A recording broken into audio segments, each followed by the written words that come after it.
Bismillahirrahmanirrahim. Assalamualaikum warahmatullahi wabarakatuh. Nama saya Kesi Benarizkita dengan NIM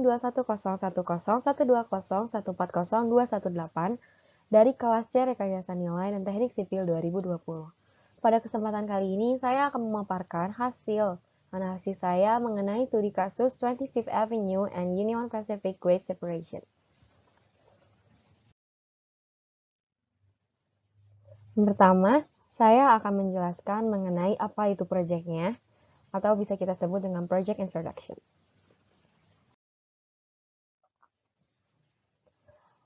Proyek ini sendiri merupakan sebuah proyek untuk meningkatkan operasi pengiriman barang dan kereta api penumpang, dan untuk meningkatkan operasi jalan raya di wilayah metropolitan Chicago sambil mengurangi dampak lingkungan dari operasi kereta api pada masyarakat umum. Untuk lokasinya sendiri bisa dilihat lokasi proyeknya pada peta di sini.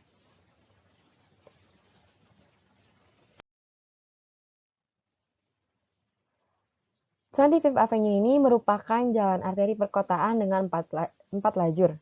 Proyek ini merupakan pemisahan antara jalan arteri 25th Avenue dengan Union Pacific Railroad. Union Pacific merupakan 4 jalur kereta api yang melintasi jalan 25th Avenue.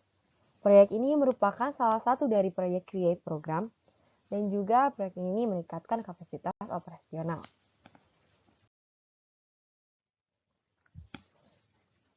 Pada bagian kedua ini, saya akan menjelaskan mengenai tujuan proyek dan juga value engineering pada proyek ini.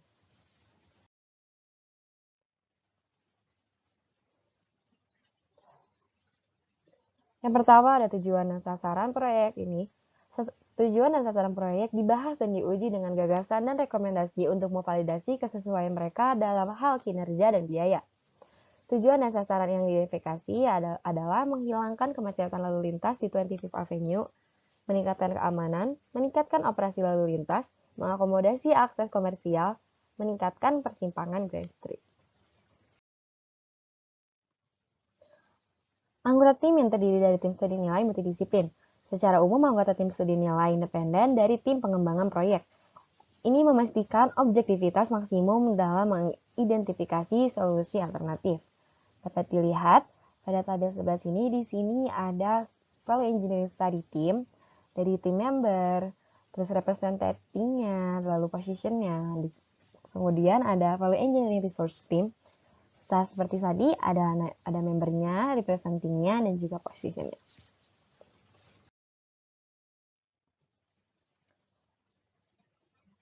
Selanjutnya, untuk kendala dari studi VI ini, kendala diidentifikasi oleh tim studi VIA dan tim desain. Tujuan proyek dan kendala dibahas sepanjang studi lokakarya rekayasa nilai. Tim desain memiliki kesempatan untuk meninjau lebih lanjut dan fokus pada tujuan dan kendala yang berlaku untuk masing-masing proyek komponen. Kendala yang diidentifikasi, yang pertama, hindari dampak terhadap fasilitas kereta api yang ada atau direncanakan. Kedua, minimalkan dampak terhadap lalu lintas kereta api dan operasi halaman kecuali untuk malam akhir pekan. Yang ketiga, ada kendala situs dan penglihatan, dan juga masih banyak yang lain. Kemudian ada identifikasi potensi resiko. Yang pertama, adanya kurangnya akses kontraktor ke lokasi konstruksi. Lalu ada reevaluasi dokumen lingkungan. Ada beberapa akuisisi real estate hanya memiliki komitmen verbal. Kemudian ada identifikasi juara lembaga lokal dan proaktif. Ada akuisisi lahan, iterasi ulasan rencana, deadline pembayaran gunakan atau abaikan atau ICC, pendanaan ancaman terhadap pendanaan, keterbatasan uang retaining wall atau dinding penahan, jalan memutar dan persetujuannya, dan masih banyak.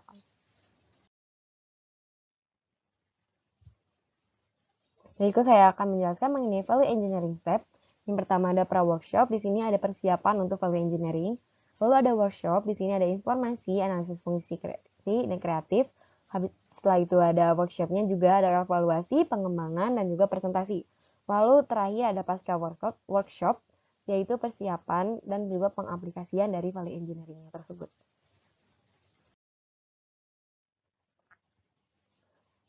Kemudian kita masuk ke bab 3, yaitu ada alternatif peningkatan nilai. Di sini saya akan menjelaskan mengenai alternatif-alternatifnya. Bisa dilihat di sini ada berbagai alternatif yang digunakan oleh proyek ini sendiri, dan saya akan menjelaskan beberapanya.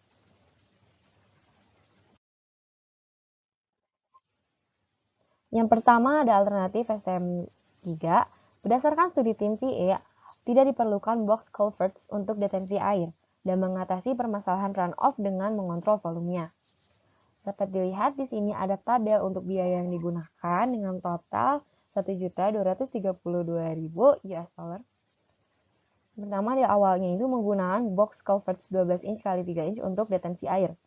Selanjutnya alternatifnya penghapusan penggunaan box culverts untuk detensi air. Keuntungannya sendiri dapat mengurangi biaya apabila penahan tidak dibutuhkan dan juga dapat mengurangi persyaratan penahan dan hasil dampaknya. Dari kekurangannya sendiri ada kehilangan kegunaan lahan yang diperoleh apabila penahan diperlukan. Berikut ilustrasi untuk alternatif STM3. Kita lihat di sini, dan juga di sini untuk penghilangan dari culvert box-nya.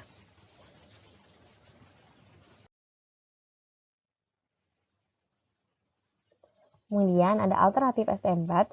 Di sini sudah terdapat pipa yang digunakan sebagai pembuangan. Rencana awal penambahan restriktor manhole tidak perlu dilakukan karena pipa tersebut sudah cukup untuk digunakan sebagai saluran pembuangan. Di sini bisa dilihat juga ada tabel yang menghitung savingnya atau yang bisa ditahan uangnya sebanyak 24.000 US dollar. Pada awalnya itu ada penggunaan restriktor manholes untuk saluran pembuangan. Yang kedua ada alternatifnya mengevaluasi ulang kebutuhan untuk restriktor manholes karena struktur ini besar, sulit dipasang, dan harganya cenderung mahal. Yang ketiga ada keuntungannya sendiri. Keuntungannya itu dapat mengurangi biaya dan juga meningkatkan kemudahan konstruksi. Untuk kekurangannya tidak ada. Berikut merupakan ilustrasi dari STM4, alternatif STM4 di sini. Ini apabila diperbesar maka seperti ini.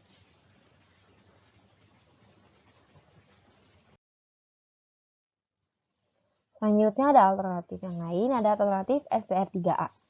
Akses truk ke combine metal telah direvisi. Ini memungkinkan lokasi Abumen Selatan dipindahkan 10 kaki ke utara. Dan ada ruang untuk memindahkan dermaga selatan atau Pier 1 sekitar 5 kaki lebih dekat ke arah kanan UPRR. Konfigurasi jembatan yang dihasilkan adalah struktur 4 bentang atau 100, strip 110, strip 100, strip 100. Berikut tabel untuk dana yang dapat ditahan, yaitu 271.000 US dollar. Pertama, The Bridge Type Study menunjukkan Abumen Selatan ditunjukkan untuk memungkinkan truk NB untuk mengakses fasilitas Combine Metals. Alternatifnya, memindahkan Abumen Selatan 10 kaki lebih jauh ke utara dan dermaga selatan Pier 1 5 kaki lebih jauh ke utara. Keuntungannya sendiri dapat mengurangi biaya dengan kinerja yang sama. Kekurangannya tidak ada.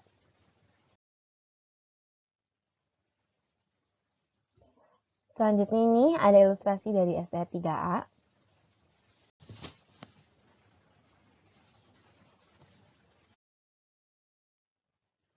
Selanjutnya ada alternatif STR3C. Berikut merupakan tabel untuk dana yang bisa dihemat dengan total 3.538.219 US dollar. Awalnya ini menggunakan drill shaft dibandingkan dengan pile untuk mendukung struktur. Nah, alternatifnya sendiri, tim desain mempertimbangkan mempergunakan fondasi drill shaft untuk proyek ini karena pile memiliki biaya yang lebih besar. Keuntungannya sendiri dapat mengurangi getaran dan suara dibandingkan pemasangan pile drill shaft vertikal memiliki lateral load resistance yang baik. Kekurangannya, drill shaft memiliki biaya yang lebih besar dibandingkan dengan pile. Berikut merupakan ilustrasinya dari STR3C, bisa lihat di bagian sini.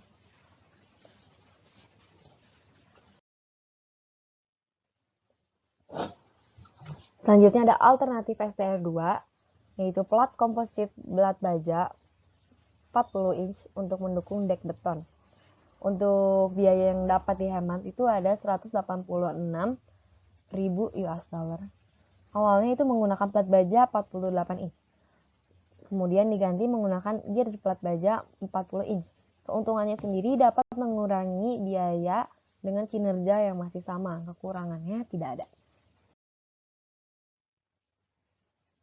Berikut ilustrasi dari alternatif STR3C dapat dilihat untuk yang garis merah ini untuk yang 40 inch dan yang garis hitam ini untuk yang 48 inch. Tapi di sini tuh masih sama fungsinya.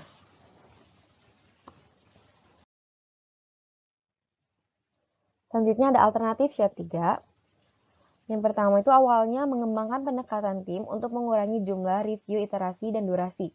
Alternatifnya merapatkan tinjauan desain dari staff desain, merapatkan multidisiplin tinjauan desain tim IDOT. Keuntungannya menciptakan tujuan bersama, memperkuat pendekatan tim dalam pelaksanaan proyek. Kekurangannya mungkin tidak mengikuti waktu proses standar IDOT. Berikut merupakan ilustrasinya. Jadi lihat ini design right of way it's a vertical relocation. Selanjutnya ada alternatif STR3B yaitu gunakan semi integral albumen untuk struktur ini. Yang pertama itu awalnya menggunakan albumen semi integral di tempat stop albumen. Alternatifnya menggunakan albumen semi integral untuk struktur. Keuntungannya memorandum IDOT ini All Bridge Designer 12.3 pada tanggal 25 Juli 2012 mengizinkan albumen semi integral umur pelayanan lebih panjang dan mengurangi biaya perawatan. Kekurangannya tidak ada. Berikut merupakan ilustrasi dari STR3B. Selanjutnya ada alternatif STR5, yaitu sebuah strip tanah tambahan sekitar 15 kaki lebar diperoleh di sisi barat 25th Avenue antara Grand Street dan UP Railroad atau Union Pacific Railroad. Awalnya itu jalur pemeliharaan jembatan sebanyak 15 kaki di sisi barat struktur. Alternatifnya, jalur tambahan dari lahan sekitar 15 kaki lebarnya yang diletakkan di sisi barat dari 25th Avenue di antara Grand Street dan Up Railroad. Keuntungannya sendiri, menciptakan ruang untuk pemeliharaan masa depan untuk mengakses bangunan. Kekurangannya tidak ada. Berikut merupakan ilustrasi dari STR5, yaitu ini Structure Maintenance Analysis. Bisa lihat di bagian sini dan juga ini terdapat dari alternatif dari STR5 ini sendiri.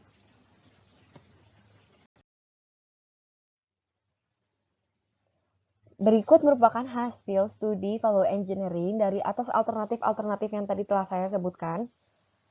Dari sekian rekomendasi ini, beberapa disetujui dan juga beberapa ditolak, dan juga ada yang disetujui untuk pembahasan lebih lanjut.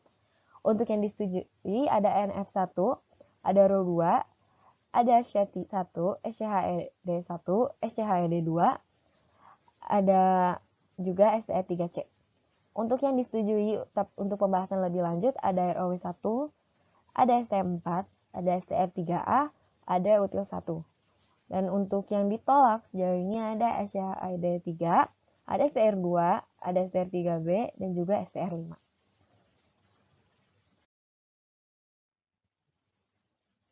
Pada bagian terakhir ini saya akan menjelaskan kesimpulan dari hasil analisis studi kasus mengenai 25th Avenue ini.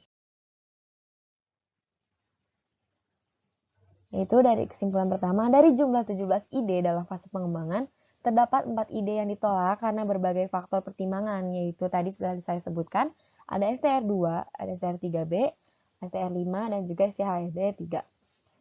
Nah, kemudian total saving cost menjadi 1.527.000 US dollar, sehingga total nilai proyek atau total dari budget proyeknya adalah 30.288.000 US dollar.